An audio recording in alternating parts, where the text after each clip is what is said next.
Hey everyone, you're watching Valor. Today I'll show how to fix the audio output not installed error on Windows 10. First, go to Settings, Update and Security, Troubleshoot, Additional Troubleshooters, select Audio, run it, and wait.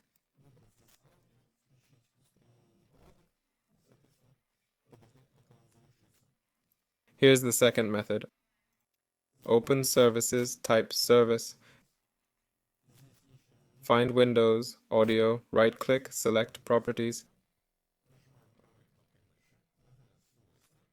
set to Automatic, hit Apply, OK, and restart the service. If that fails, go to Sound Settings, Sound Control Panel.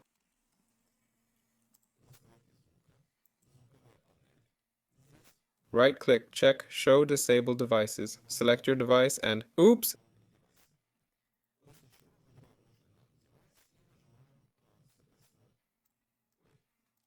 Let's say this one.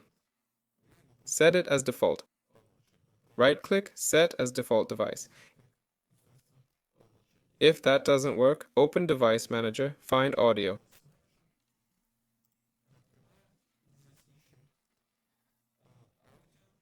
Here's my speaker output.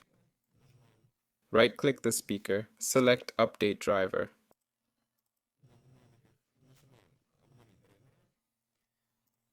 Choose the needed drivers. Click Next to update. If that fails, try disabling, then enabling the device, then restart your PC.